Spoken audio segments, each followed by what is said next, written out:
Okay.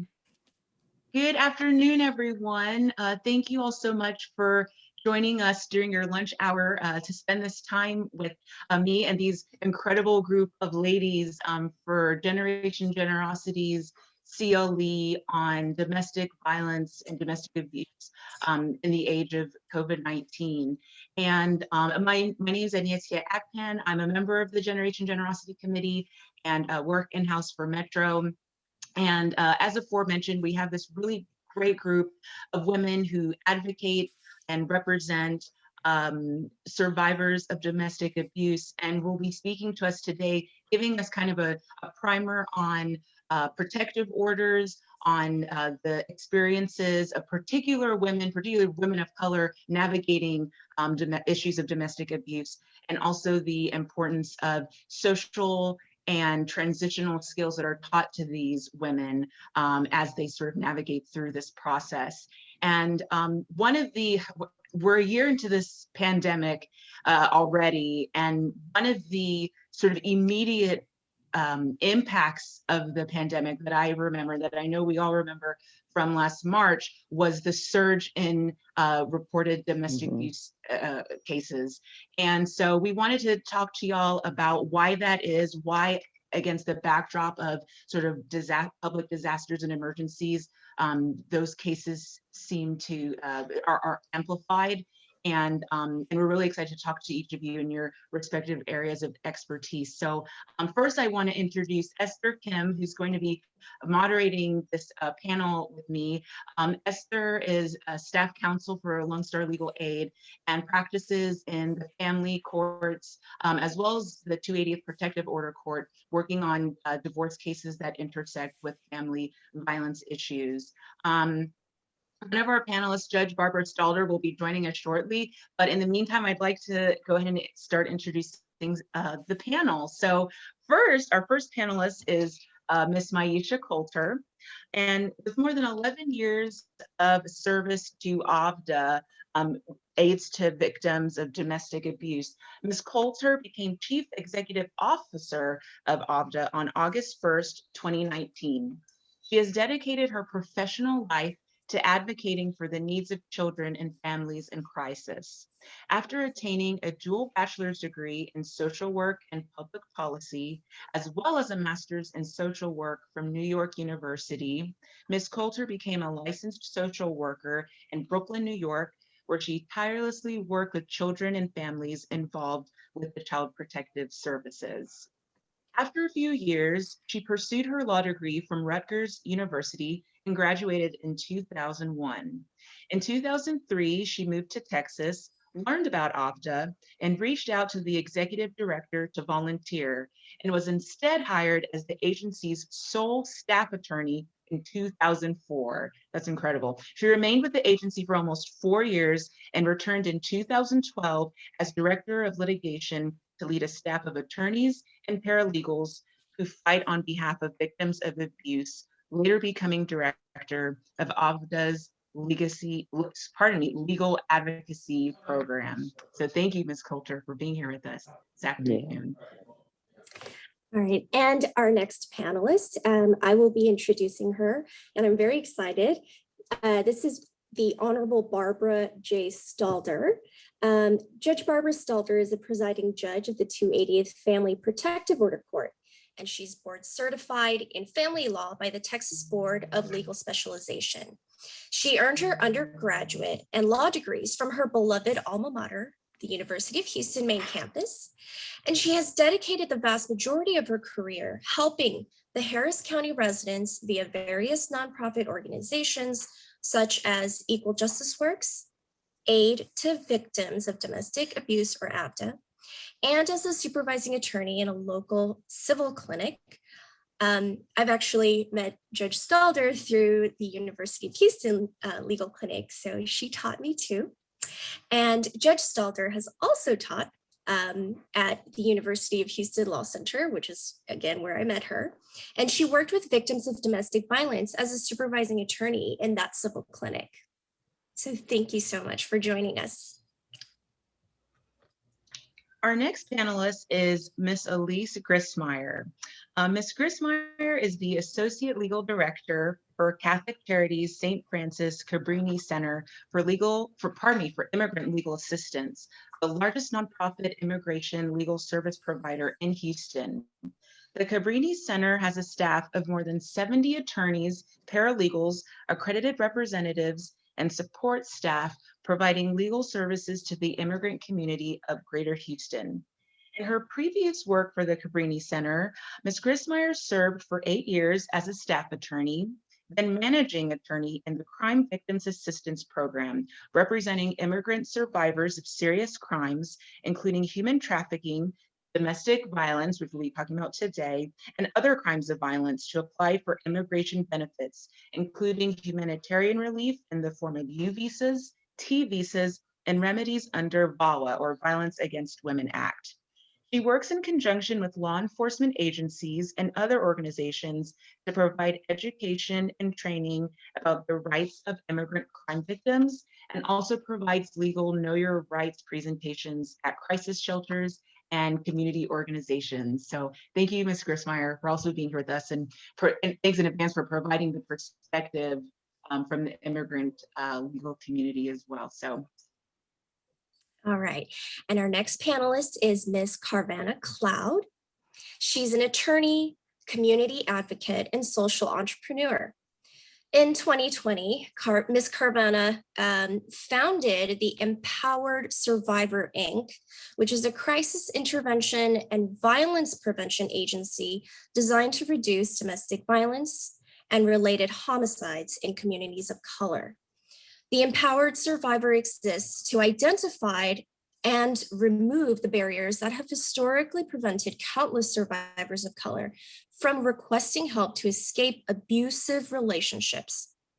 As a Black child exposed to domestic violence while growing up in Houston's Acre Homes community, Ms. Cloud was drawn to a career of prosecution, and now she leverages her law enforcement experience to address the systemic deficiencies that exacerbate interpersonal violence in underserved communities by addressing the 5 social determinants of health that impact people's ability to be safe and healthy where they live, work, and play. So thank you so much for joining us, Ms. Cloud. And last but not least, our final panelist is Ms. Valerie Beckham. Ms. Beckham joined Wellsprings Village Incorporated in 1998, managing 3 scattered site apartment programs for women experiencing homelessness. She became the executive director in 2001. Before joining Wellsprings, Ms. Beckham worked with low-income housing programs in New Orleans and Los Angeles, and wrote cases as an investigator for the Federal Deposit Insurance Corporation. Her counseling education has also been significant and beneficial as it relates towards her helping the women that she serves in Wellsprings. She is most passionate about helping people recover from the trauma that has occurred in their lives. And Ms. Beckham, thank you also for being here. It's really good to see you again. And just to let all of you know, a couple of weeks ago, a few of us from HYLA organized some gift bags and floral arrangements for the residents at Wellsprings Village for the brave women that Ms. Beckham counsels and takes care of. And so she gave a tour of the campus and shared that the women enjoyed the gift. So it was so fun to do that, and we were honored to learn more about the program and what you do. So thank you for being here. And thank you all for being here. So first, what I was hoping we could start with Ms. Colter. And there are a lot of intersectional subtopics under the umbrella of domestic abuse and domestic violence to talk about. But first, I was hoping we could get sort of a fundamental understanding of what domestic abuse and domestic violence is. So what's the sort of spectrum of conduct that falls under that term? And also, is it appropriate to use that term interchangeably with like family violence, intimate partner violence? I've heard those terms as well. So kind of a 2-pronged question there. Sure. So by definition, when we are talking about domestic violence, we are generally talking about violence that is perpetrated against a either family member or intimate partner with the motivation of trying to assert power and control over that victim. And there are many things that can be done that would account for the violence. It does not have to always be physical. It could be emotional, psychological, certainly physical is an aspect of it. Sexual in nature is also an aspect of the violence that a person can experience at the hand of an abuser.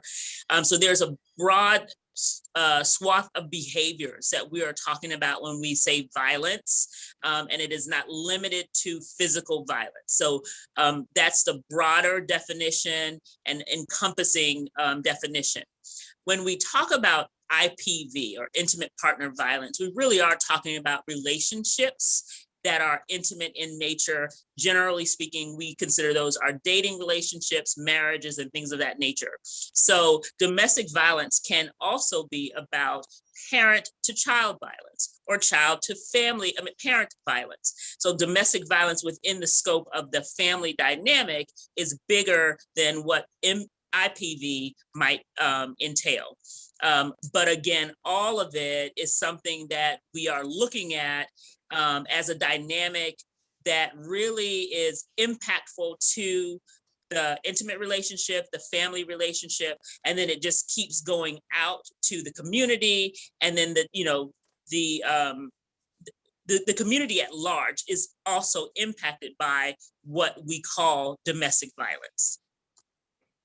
Okay, no, it makes sense, because I thank you for explaining that, because I was wondering where the dynamic of a parent or child, or even a parent and a younger child, but even like a parent maybe abuse, like elder abuse, the intersectionality there.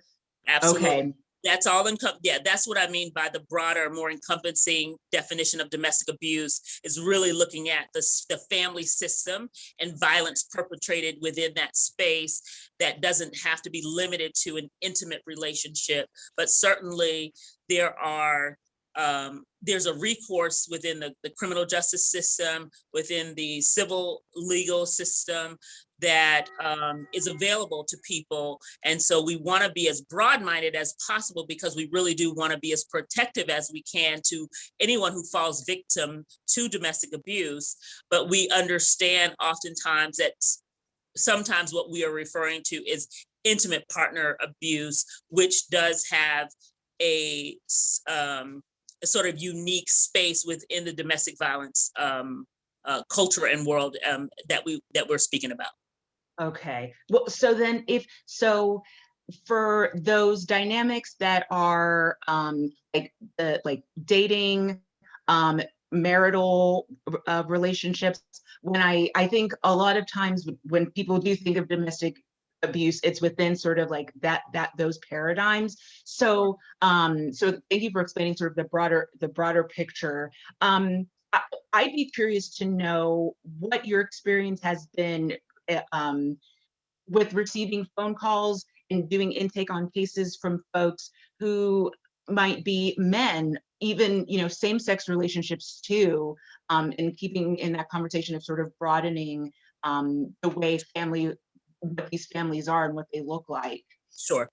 So for us, statistically, AVDA serves the Greater Houston community. We're in multiple counties, and on an annual basis, about 6 to 8% of the people who we represent or respond to are males, and they could be males, and their perpetrator could be a female, or it could be a male as well. It depends on the particular caller, but 6% of our population last year, in terms of people who we served, were males. Thank you for that. I've personally been curious about sort of what the demographics look like, and I think it's important that people know that this is, although the majority of self-reported cases tend to look a certain way, that this is an issue that crosses gender and all sorts of types of family relationships. So thanks, Ms. Colter, for explaining that. I did want to ask about the importance of or the idea of holistic representation when you're doing a case like this. When Hyla, earlier this year, we had another panel specifically on criminal justice reform, and one of the attorneys was talking about what holistic legal representation looks like. And I was wondering if you could talk to what that looks like in terms of managing a domestic violence case, because it's not only about helping them navigate through the law, but there's also social services and other things related to like safety planning that I imagine would need to be included in that. Would you mind sharing your thoughts on what that process is for you and your staff? Yes, so we consider ourselves to be trauma informed, and we try to relate to our clients from that space. And what that means is we are aware that the experience that they have has an impact on them, not only emotionally and physically, but sometimes it is impacting their basic needs. And so when you approach someone from a trauma-informed space, you look at the whole person and you look at what are the things that are barriers that might prohibit them from securing themselves and those that they care about. And that's where you start with safety planning, looking at what are the dynamics of their situation specifically that would, again, prohibit their safety, and them being able to actively engage in seeking resources that would relieve them from the relationship that they are trying to flee. Typically, we're looking at clients who are trying to flee the relationship. We do have other programs in which they are trying to stay in that relationship and get service, but that's not what I'm focusing on as I speak to you about the trauma-informed approach. We have on site at this organization trauma counselors who also help to address the mental health needs of our clients, whether that be about just long-term healing. It might be about immediate healing, to the extent that we help them to be prepared to go into a court of law, be a witness, a complaining witness, testify in a protective order, maybe testify in a criminal case that's running congruently with our civil matter. So we're always looking at how do we effectively help this person to get all of the relief that they are seeking within the space of the services that we provide to the community.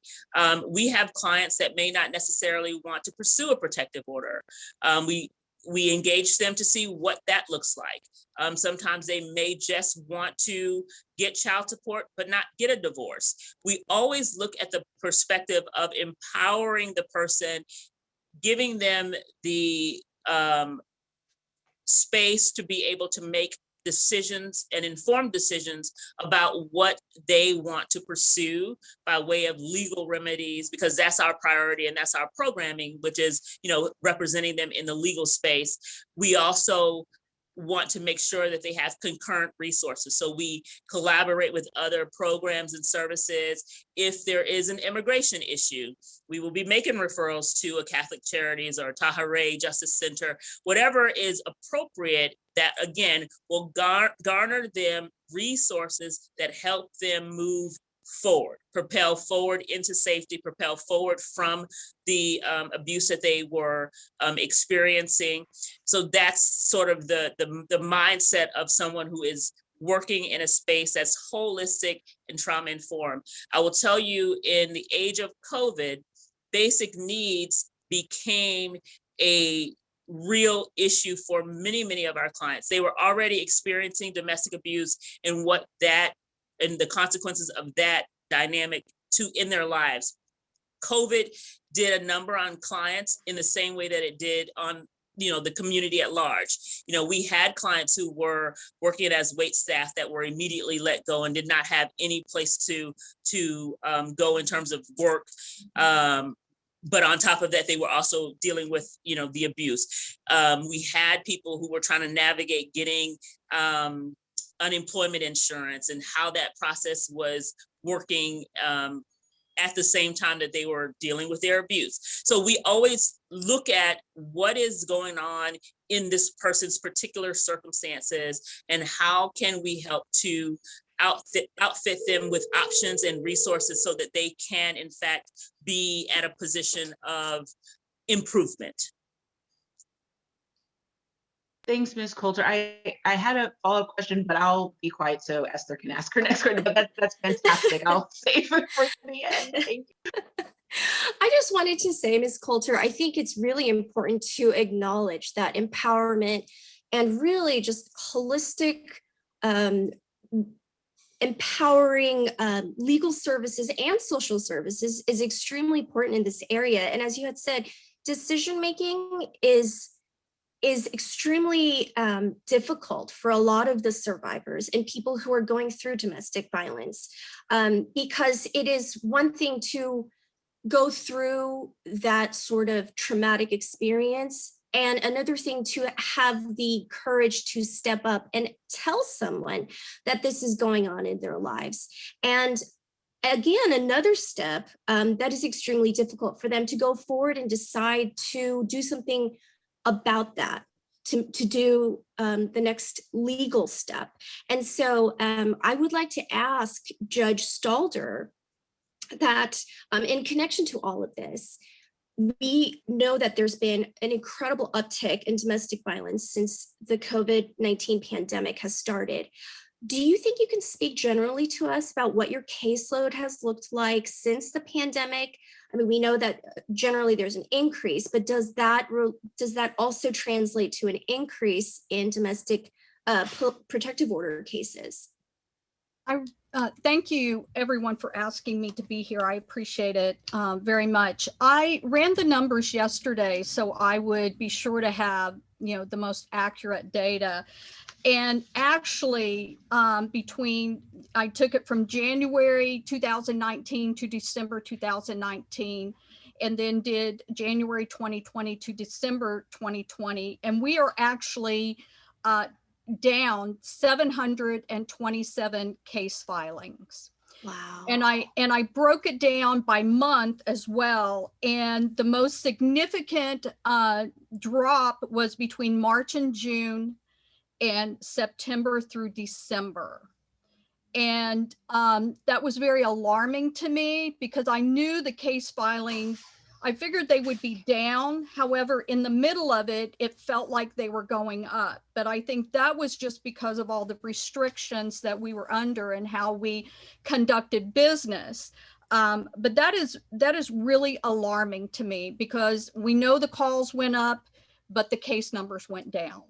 And I know that Carvana and Maisha and Elise and Valerie can probably speak better to why that happened since they're more in the community.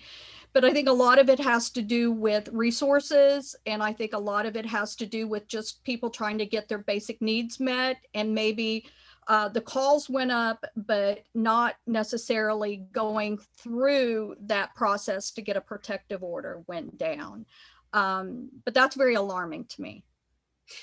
That is indeed very alarming. I was really surprised that those numbers were so high. In my own practice, I feel like there are a lot of people who are calling applicants who are concerned that if they apply for protective order, there might be retaliation from the person who they are currently living with and they can't find another place. Shelters are really booked up. They're also afraid of taking their children or pets to a place where they might get COVID. And so I think that may be something that is affecting this change in the numbers of applicants for protective orders. But that again is something that we'll ask the panelists to expand on more. But in general, can you explain who can file for a protective order? Does it have to be somebody who is married, who they are married to, related by blood? Can it be a friend? Yes, and under the Texas Family Code, you have to be a member of the family or household, and there's a pretty broad definition there. For children, actually, anyone can file a protective order for a child. You do not have to be a member of the family or household. You can be a next door neighbor. You can be a school teacher. I've even had the amicus in a family case file for one. So for kids, it's a little bit different. But for just a straight up Texas Family Code protective order, there are restrictions on who can file. However, under the criminal code, and we hear criminal code and penal code protective orders for sexual assault, stalking and harassment, trafficking, those kinds of protective orders, you do not have to have any familiar relationship. Those can be done by any person. Sometimes we will see overlap between, and we do often we'll see the filing for a protective order under the family code, which is what I like to call the plain vanilla domestic violence. It doesn't mean that it's less, traumatizing, versus the criminal code. So yes, there is an overlap between that. As a member of the family or household, you can be actually file against an ex-spouse or even the new girlfriend or boyfriend of an ex-spouse. So it's a really broad definition, because I believe the legislature did understand that families and households are very complex, and that they wanted to make it so people were not limited by who could file and who couldn't file, that the relationships was pretty broad. Okay, and you had mentioned the overlap between criminal and family protective orders. Do you ever look, does it help to have a criminal magistrate's emergency temporary protective order in place when you're analyzing whether this person needs a protective order, or is it completely separate?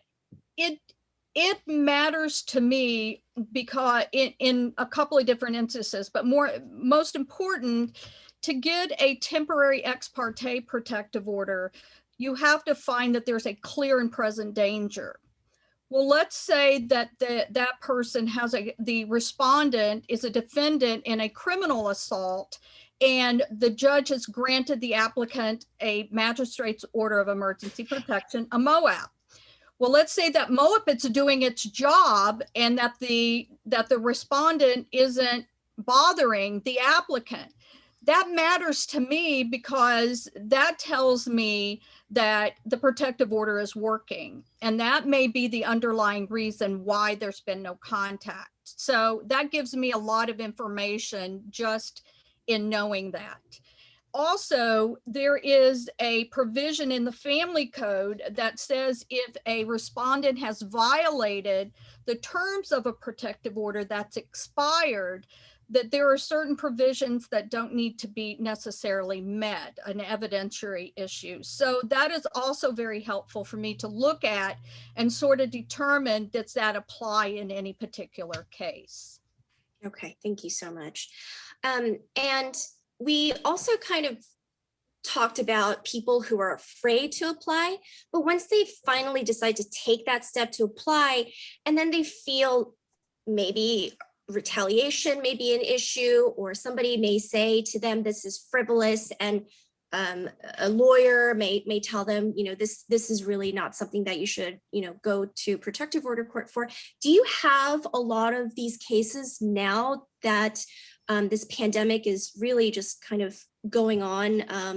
Hopefully it'll end in 2021, but have you seen more of that happen, of applicants withdrawing their cases? I have not seen an increase. It's still there. A lot of it depends on whether or not they have an ongoing family case. And a lot of times, if they have an ongoing family case and they go to mediation, then they may be more apt to dismiss the protective order and just get injunctions that you can get in a family case. Depending on the particular situation, if the applicant is pro se, I will ask them why they're dismissing it, because I also want them to know that they can refile at any time in the future. They may not want to go forward simply because they've changed their mind, and maybe they want to try to work it out with the individual. It may be because they're afraid of retaliation. But ultimately, I want them to know that they can refile the case in the future, that there's no prohibition.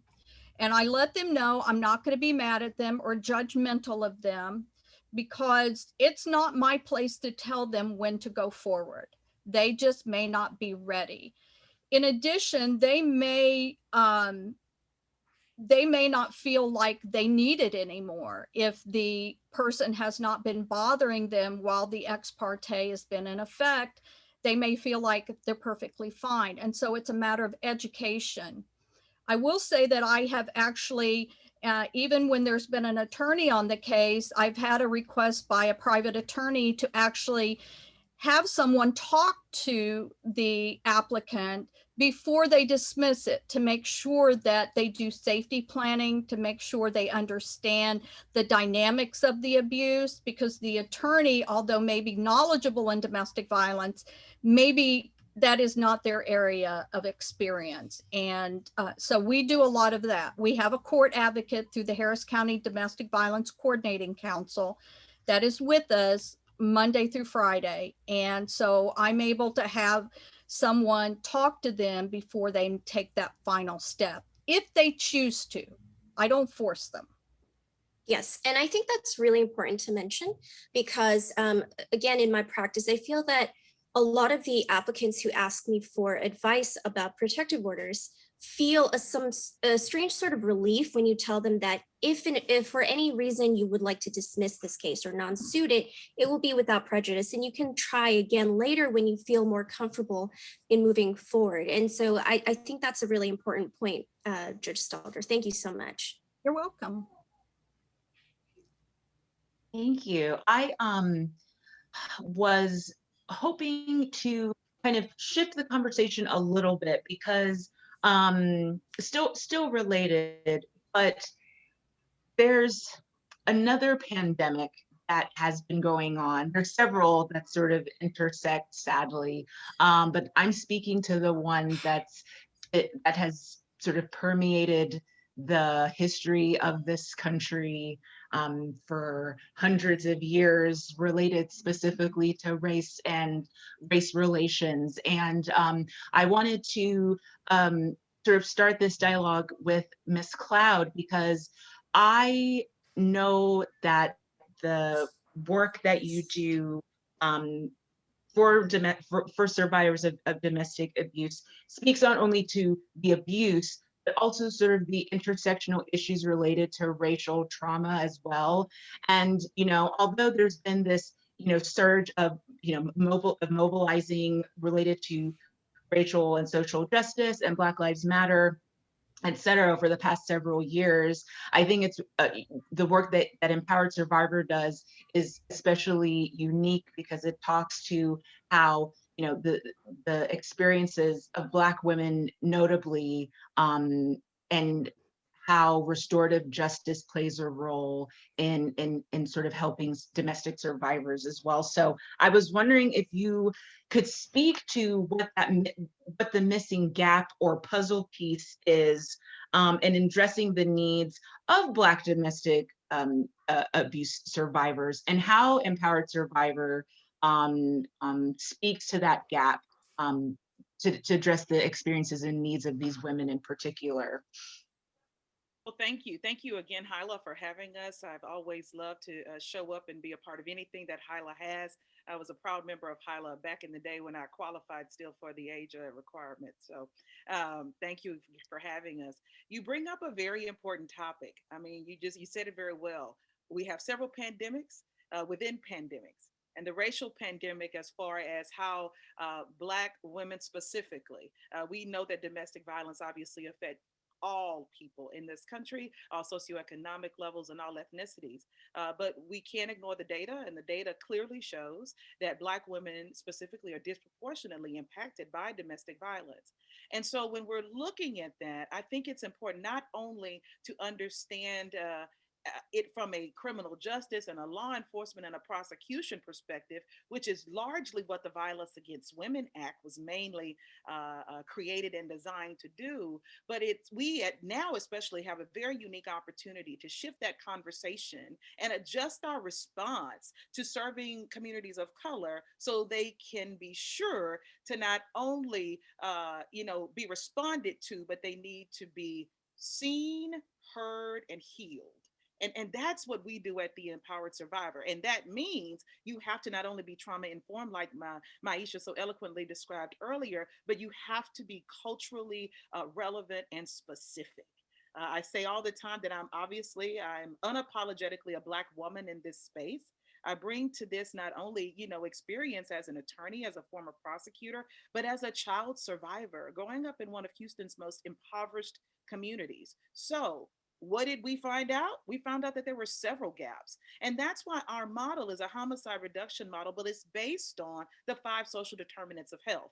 What does that mean? We understand that domestic violence comes about because people oftentimes lack education to be able to get the economic stability that they need to provide themselves a job and not necessarily be completely dependent on a spouse or a partner who may be abusive. That means access to health care, making sure that we have provided them with, whether they have insurance or not. Domestic violence is extremely harmful and it can have short and long-term health consequences. Understanding that and bringing that streamlined access to the forefront for survivors is important. Making sure people have safe, affordable housing, which we touched on that earlier. But right now with this pandemic, it's so hard for people, especially people who are being abused, to say, I'm out of here, I'm just going to go. Well, where are they going to go? I think we forget sometimes that everybody's not just as fortunate as us to be able to call an Uber or to go to their mom's house or to go to their aunt's house or to rent a hotel. And so we have to get our hands dirty, and we have to understand that sometimes that means meeting people. Well, it definitely means meeting people where they are. And I think when you talk about the African American community and this issue specifically, it was such an issue that was always dealt with in the house.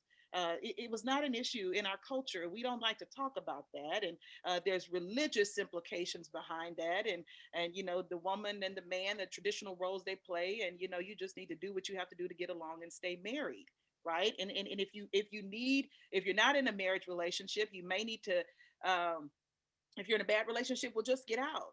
Well, that's the part that nobody ever really sat down and explained, especially to communities of color. Well, how do you get out when you're living in the hood? You have no money, you have no transportation, you have no means to do anything else but stay. And then you go to a shelter and they say, oh, it's a waiting, you can't come, we don't have any room. Or you call the police on that one instance and they're not extremely helpful, or they try to blame you, or they ask what you did and try to make it seem like it's your fault, not his, because the abuser got to the cop and started manipulating him before you did. These are all the types of things that Black women specifically are very, very familiar with navigating. One, because, let's just be honest, we are stereotypically the angry, Black, aggressive, stereotype. And that's what folks see us as. So it's hard sometimes for folks, not everybody, but a lot of folks, especially in law enforcement, and to see us as victims, because that's what they call us, right? We all know that we're moving to, and we embrace the word survivor in our space. But when I teach law enforcement and share with them, I let them know that you have to come to them with a compassionate heart and not just, I'm here to take the bad guy away, let me write this report and go. And so I think understanding where people are, understanding their culture, and obviously I'm speaking on behalf of the African American culture, but it's the same when you talk about the Latinx community and when you talk about the South Asian community. And that's why I find it so rewarding to partner with other groups in this space like Casa Juan Diego and Daya and the Anissa Hope Center, because when we're talking about survivors of color, it's also beneficial to bring our resources together to collaborate. One thing I realized about the Empowered Survivor was that because I've learned from everybody on this panel, I mean, Maisha is one of my biggest mentors. And one of the things when we started the Empowered Survivor, we looked at all of the things that all the different agencies were doing, but we were also guided by a survey that we did this summer. We went out into the Greenspoint community and we did a survey called COVID and the Black Survivor. And I'm actually going to be presenting on that at Crimes Against Women this year. And we asked the people what they needed, what their experiences were with law enforcement when reporting domestic violence, with shelters. And what we learned was that 85% of the folks that we surveyed never even requested help from any agency, law enforcement, shelter, social services, or otherwise. And they said the reason that they didn't was because they were fearful that they would be arrested. They were fearful that they would be retaliated against, and that they didn't think anything would happen anyway. Wow. Wow. And we just sat with that. I mean, that's how, I mean, Carvana may have had one direction of going with this agency, but it's so important to listen to see what the community needed. And so we said, you know what? Got it. We put together a program. We started working with folks like the Houston Police Department through their Houston Domestic Abuse Response Team. And that's a system where you have officers and advocates who actually respond to domestic violence crime scenes. And from that moment, they take the report and do what have you, but they're right there supporting that survivor. That survivor is then automatically connected to a forensic nurse who comes to the scene and provides free medical domestic violence forensic exams. We have follow-up care. And then if they need shelter, we got them. I don't tell people no, and I get in trouble for this all the time, and I hope my accountant isn't watching. It's really hard to say no, but one of the things that I've done is I've reached out to the business community and said, hey, Black women aren't going to shelters. They're not going to do it. They're not. A lot of them who've been, they've had bad experiences, but this domestic violence homicide rate must go down. And so here's our program. Can you lend us hotel, a lot of folks have hotel nights that they're able to donate, and we're able to use that. And we put people in hotels. We're part of the COVID Safe Harbor program. We are able to shelter folks so they're not necessarily in a communal environment, so that COVID kind of fear of catching COVID or whatever is down a bit. But most importantly, what we're seeing is that they're appreciating the time that we're putting into listening to what they need and developing their individualized, tailored plans. That very well might mean that we have to pick up the phone and call Maisha and say, Maisha, we can't handle this one. Can you help us on this case? It's bigger than our capacity. But we fill in that gap where some of the other agencies that frankly are not led by women of color truly don't understand necessarily how to do that. And they're working very hard to get there, but it's less of a learning curve, I guess, when you say with somebody like me. And so I just really want to make sure that I'm in there, as we're in there as a gap filler, to support all the agencies, because we all need each other. But it's a huge messaging issue. Judge Stalder, I want to bring more people to your protective order court, for example. But guess what? Those numbers are down because people are trying to eat. They're trying to survive. So the last thing on their mind is a protective order. They're glad to know it's there. Most of them don't even know it's there or what it does. But until you can see them, hear them, you're not really going to know how they need healing. And healing is different for everyone. And so guided by what the people need, guided by research and experience, we've been able to, I think, launch a very successful wraparound service program that removes all those barriers. Because when you come to the Empowered Survivor, you're looking at somebody, you're looking at me and somebody that looks like you as an African-American woman. And that feels good. That feels safe. That feels, I can almost hear them go, just release. And when I first started this, I did this on my own, and God knows I am not the best advocate in the world as far as, I grew up on the law enforcement side, but, it's been so humbling to me to hear these stories, because I never worked on the front lines hearing them. And when you hear the true stories of what's going on, you can really, really, really appreciate the intersectionality of race and domestic violence, and how far we need to go, and how programs like DART are so important in bridging that gap between law enforcement and the community, and just overall in making sure survivors are restored. Oh my gosh, Ms. Cloud, that was like that just struck my heart space. Thank you for, I mean, oh gosh, I wish we had so much more time with all of you, because there's so many important perspectives to touch on. And I think the cultural and racial lens is very important. And I know Esther's about to talk with Ms. Griesmyer about this too, from the immigrant side. But I think a lot of times, to your point, and I think the point that all of you have made is saying, if you're in this situation, why can't you just get out and like figure out what the next steps are? And I see people nodding their heads, and Judge Stalder just shaking her head. And it is, there is this disconnect in truly understanding the logistics and mechanics of even getting to the next step. And we'll be talking with Ms. Beckham about that soon, but also the cultural sort of perspective on like marital relationships, gendered sort of outlooks on things. It all works together. And I do think, to your point, Ms. Cloud, it is important that when these survivors are coming to you, that they feel that they're like, okay, this is someone who looks like me and who has walked through the trenches the same way I did. It's just it's a different experience. It's a different perspective. And I think the importance of coalescing with other communities who work with communities of color is also important. So thank you so much for that, and for letting us know of your upcoming speaking engagement as well. But yeah, fantastic. Yeah, that was incredible.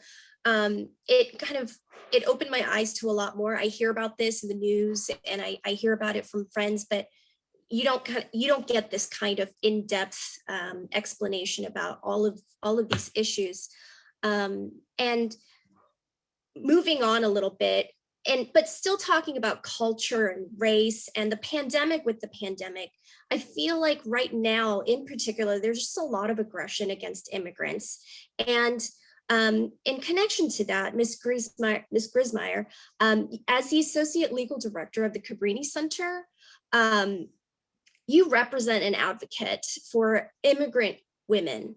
There's just a lot of questions about that. Can you speak to the legal challenges when these immigrant women come to you, or men come to you seeking legal protection from an abuser? So can you speak a little bit about how does their status affect it? How does the status of the abuser affect this role in seeking legal protection? Absolutely. And I just want to say again, thank you so much for having us all here. We've been in our house for a year. Being a part of panels like this makes me remember what we're actually doing. So that was incredibly inspiring. And now I want to go get back to work because this is amazing.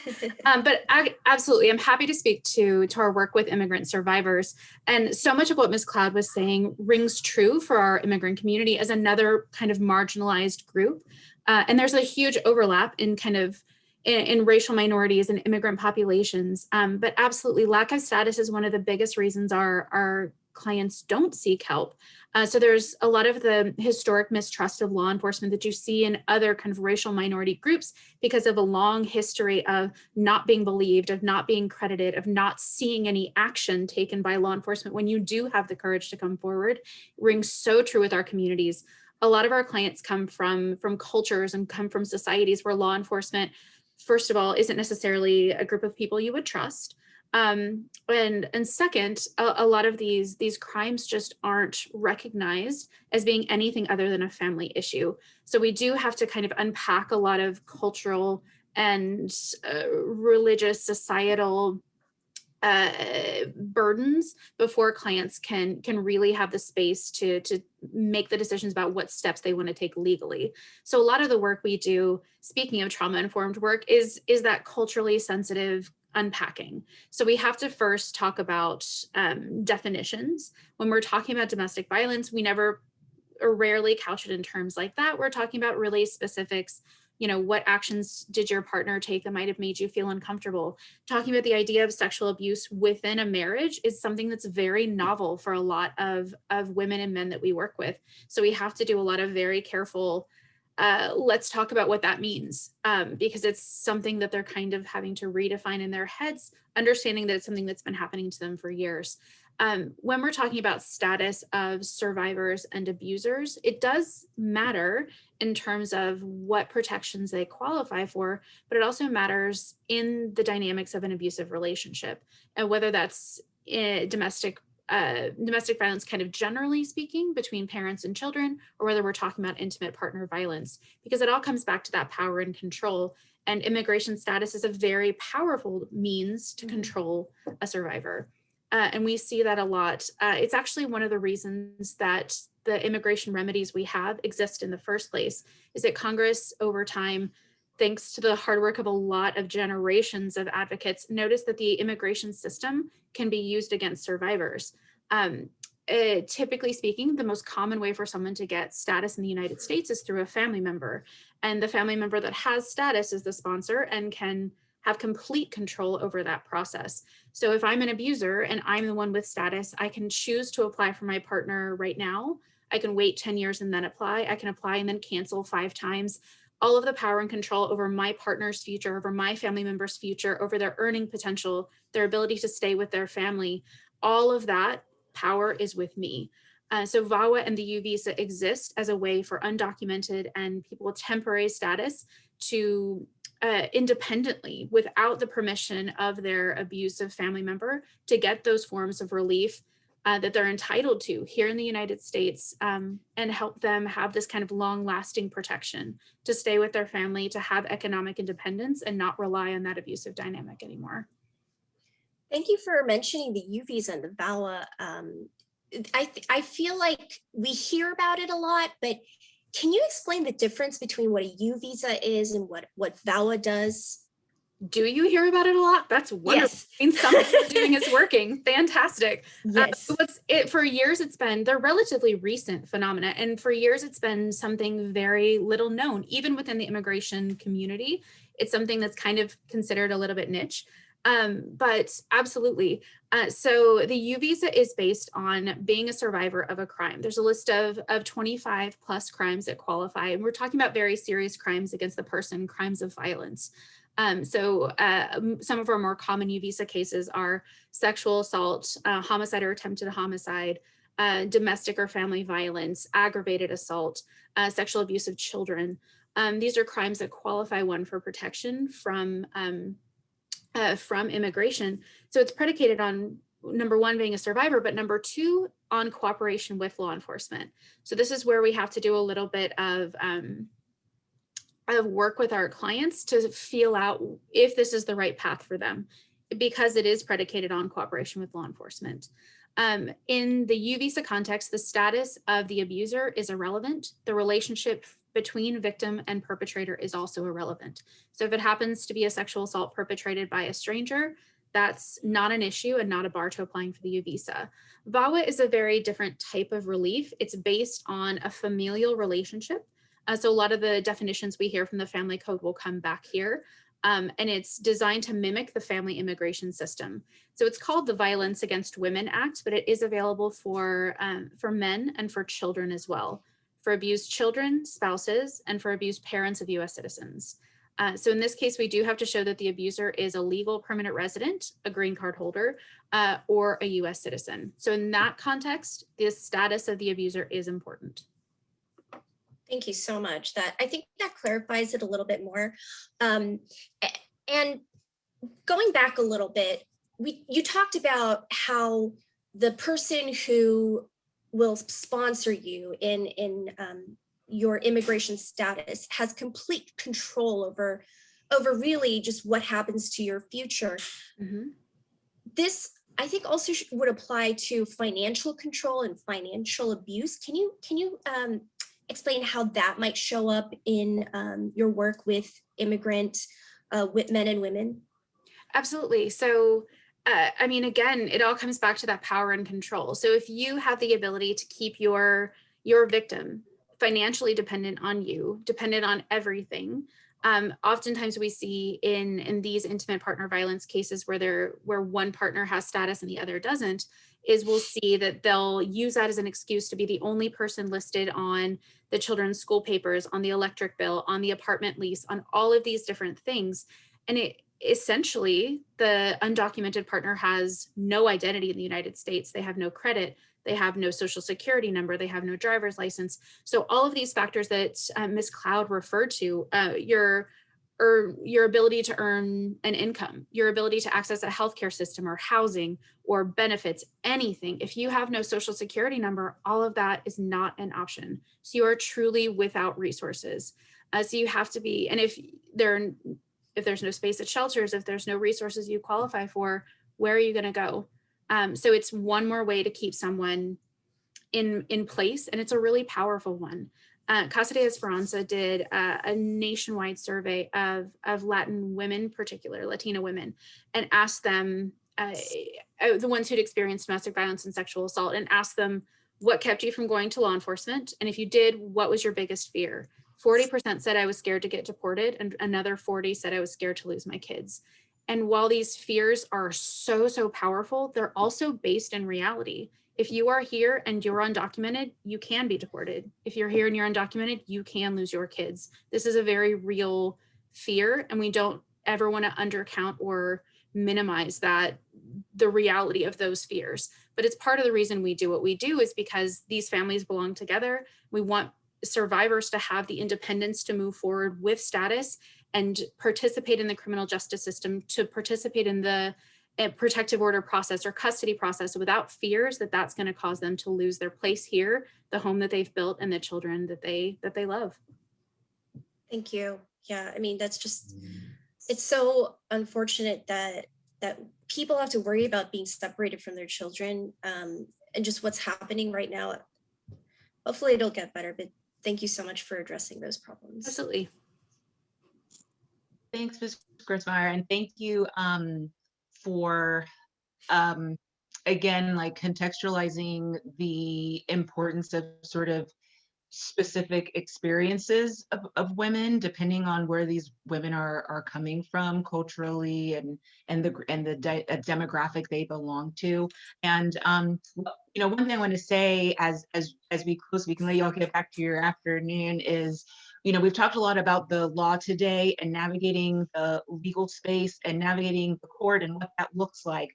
But a lot of times before they step in front of Ms. Griesmyer or Ms. Colter or Esther or Judge Stalder, they'll go to, Ms. Cloud, or they'll go to someone like Ms. Beckham, who runs Wellsprings Village and is working with women who have been displaced. A lot of them have experienced trauma in their lives. And I really think it's important that we touch on the importance of the services that groups like Wellsprings Village provides to these women. So I was wondering, Ms. Beckham, could you talk a bit about your organization and the life skills, transitional sort of skills, those types of services that you teach, and also touch on the importance of why it's important to provide those types of skill sets to some of these women who are trying to sort of navigate back into the world after experiencing trauma. Definitely. Well, thank you again for having me. And you ladies have brought a wealth of information to the table. So I appreciate all of you and the work that you do. Here at Wellsprings, it's a transitional housing program for adult women, unaccompanied, meaning that they have no spouse, no significant other, and no children in their immediate care. Now, for us, the majority of our women are coming from drug treatment programs, because we do target women that are in recovery from substance abuse. They don't have to be in recovery, but we do target them, as well as women that have experienced domestic violence. Now, we're not a safe house because people, know where we are. But the one thing that has been consistent over the years that I have been here at Wellsprings is that almost 75 to 80% of our women that are in recovery from substance abuse have had some type of experience with domestic violence. It may have occurred when they were children, adolescents, but it definitely impacted their life in a negative way. If they were children and they were even exposed to domestic violence in the household. And as Ms. Cloud indicated when she was speaking, that especially with women of color, nothing might not have even been done to address the situation when it occurred, even as children. They might not have told, or if they did tell, they were told that person is going to go to jail, or your dad is going to kill them. I mean, those are really true stories that have impacted their lives. So they're taught not to respond to things that have happened to them. And it just kind of sets up a cyclic pattern of behavior where they're engaging in things that are just not good for them. And people do seek relief and self-medicate and all those things. So in walks the drugs and the alcohol. And then you have the pattern of behavior where they may have experienced domestic violence, and then they engage in relationships where domestic violence occurs. So, you know, and yet another pattern that comes with that behavior. So once they get here to Wellsprings, and I must say this too, it has the trauma that they have experienced, it has an impact on their mental health as well. So the large majority of our women have and may have had encounters with mental health practitioners even early on, but maybe didn't follow through with the care, or, you know, because of certain beliefs, well, I shouldn't take medicine, I should be able to pray and it'll, you know, disappear, and, you know, that type of thing. And a lot of communities of faith are not even set up to deal with mental health challenges. So if their congregants come to them, you know, I'm depressed, you know, they really don't know what to do. So when a person comes to Wellsprings, what we're trying to get them to do is to basically, we ask them to write a life story. And in writing the life story, we're able to see certain patterns of behavior that started, you know, in their early years.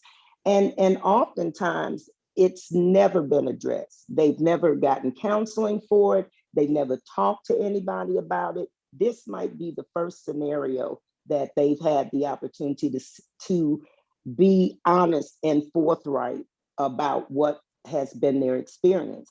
And that in itself is not an easy thing to do, because they've stuffed it for so long and tried to operate. And, you know, they say deal with life on life terms in recovery, but when your foundation is not sturdy or stable, then everything that goes on top of that, you know, is unstable as well.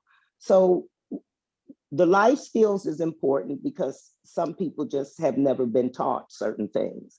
And so in teaching the life skills, it could be all the way back to the basics, you know, how to handle conflict, how to resolve, you know, how to communicate effectively, how to handle challenges, you know.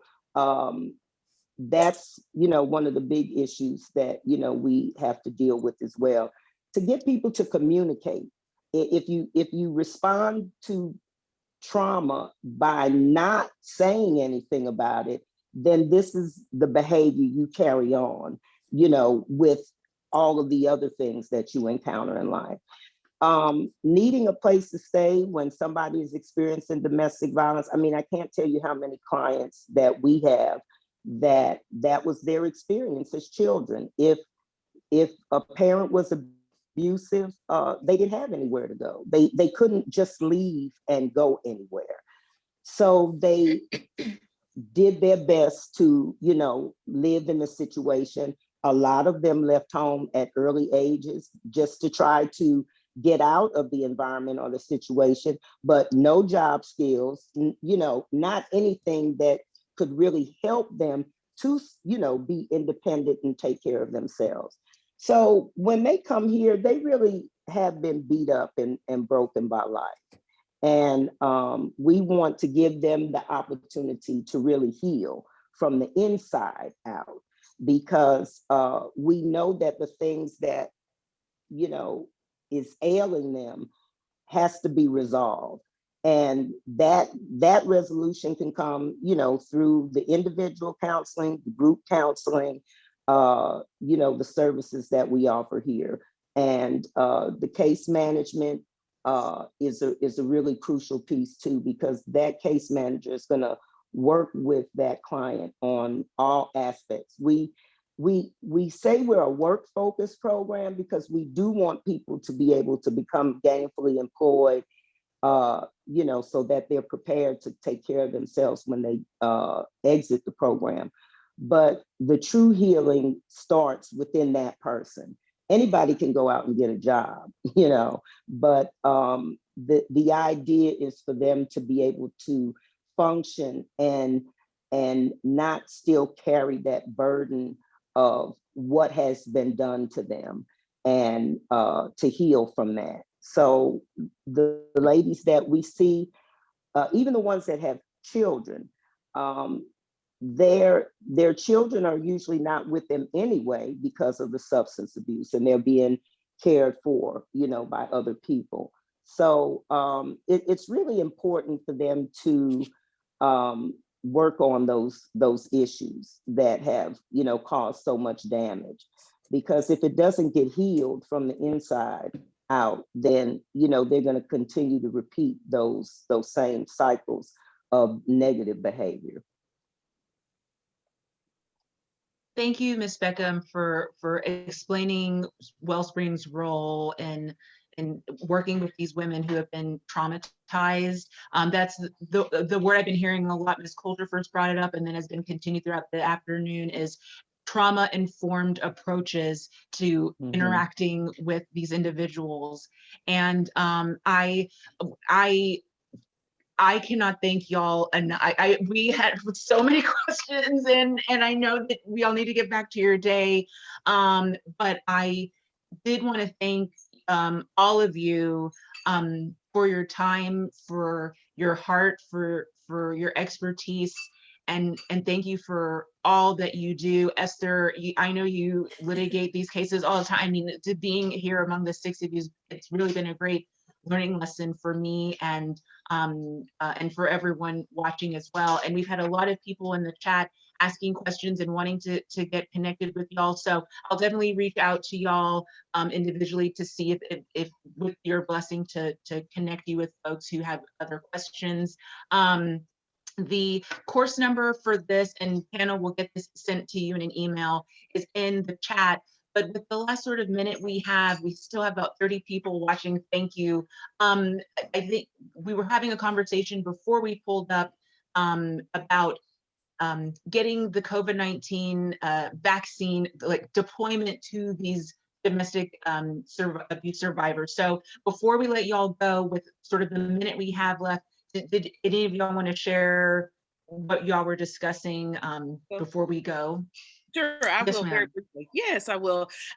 We were sharing actually some pretty exciting news that I think we all are trying to figure out how we can get back to normal, how we can get back to work, how our clients can be safe and get back to regular school, regular work. And so one of the things that the Empowered Survivor has been working on is making sure that we were able to secure vaccines to be able to share with our comrades and our colleagues in the domestic violence community. So we're going to be talking about how we can logistically work to bring the vaccinations that we've been able to procure to various locations, so it can be very easy for our clients to get to, your staff to get to, and everybody's not able to, of course, drive all the way out to NRG or to wherever the different sites are. And so again, we're understanding the barriers. That's what being trauma informed is about, and we're getting rid of those barriers. And so I'm very proud that this group is going to work very closely together together. So thank you, Hyla, again for being a leader, bringing us together. And the Empowered Survivors certainly is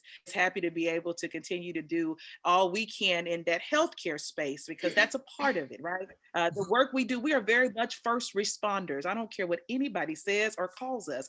It's who we are. And everybody on here has a heart, and we'll get down to it. And so we're excited about doing that in a few weeks. Awesome. Thank you so much. Thank you. That's great, Ms. Cloud. Thank you. Thank you, Esther, for your experience and expertise. Thank you all. This is wonderful. God bless you. And thank you for being true superheroes. Because the six of you truly are. So thank you. And anything Hyla can do to be a support to you, we got your back. So y'all take care. Thank you all for watching, and see y'all soon. Thank Bye. you, and be Bye, safe. everybody. Thank you all Be for having. safe. Bye. Thank Be you. well. Great job, ladies. Thank you Good all. to see y'all, panel. Y'all too. Bye-bye. Bye-bye.